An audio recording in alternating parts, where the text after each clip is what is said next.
On indexe aussi dans les odeurs intimes, connues, tracées, comprenez, comprises. Au-delà de nos sexes et du cuir chevelu des aimés, ce mélange du corps et de la poussière du monde qu'on habite, qui habite entre le doigt et l'ongle.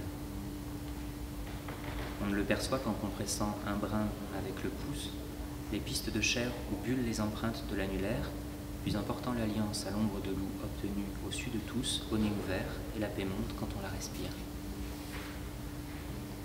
Ce geste est le seul, bien qu'il enraye le coude ou le soude, qu'esquisse Laurent mourant dans les crins supposés reposés du bruit de Careggi. Des potions bues, une moitié tue, l'autre bénie secoue. Comment pourrait-on Dieu courir dormir? Ayant appris une future rémission des étoiles, les médecins regardent gonfler les genoux rouges et cramoisir les doigts comme perdus dans une figue.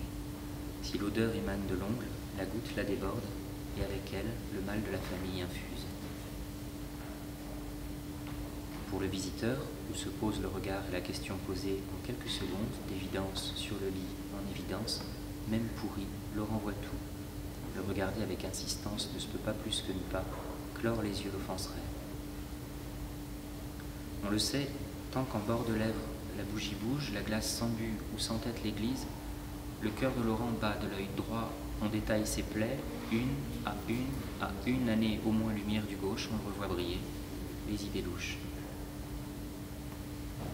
D'un côté chaude est la couleur du milieu de l'hématome, dont on croirait les traits d'union du corps, du métatarse au poignet peint à l'eau.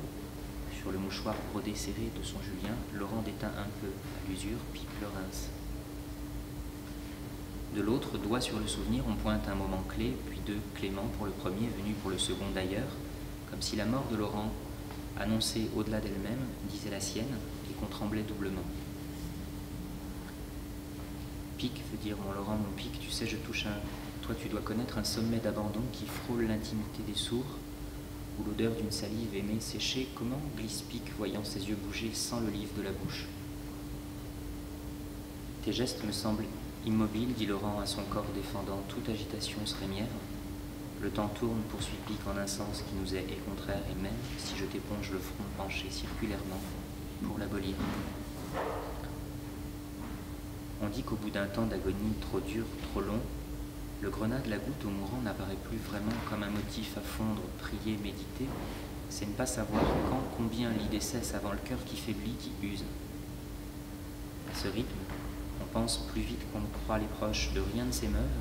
Si les scénarios ne se montrent pas nombreux, sont ceux qui fondent le soir une de ces religions aux aurores usées. Pour tenir, leur récit entretient l'illusion. Est-ce qu'on traverse un pont qu'on ignore ou qu'on voit le temps traverser l'œil arrêté, qu'on embaume dans l'action de pourrir Dominique, la vanille ou la mer, qu'on nous donne le temps de se souvenir du souvenir conservé pour la fin? Dans le même temps glissant que les bords du lit sentent ou compotent, la poire à terre mâchée, la hanche, encourage les vautours, aveu, bois, permission, tout est bon, arraché, arraché, et facile à doubler qui meurt, prince ou pas, trop. Ce défilé ressemble à l'assassin de Savonarole, près de vous à moi seulement, celui des humains du palais qui grouillaient dans les jardins pour le tournoi de mes 20 ans en moins Laurent cherche son mot, touche l'oreille interne. Charge-t-on comme une petite synthèse de soi dans un os éternel? Parle-t-on la même langue morte-mort ou la même? Ou parle-t-elle à tous et en combien de calques concollés, de feuilles d'animaux déposées et de pluie, devient-on rien? Voilà, merci beaucoup.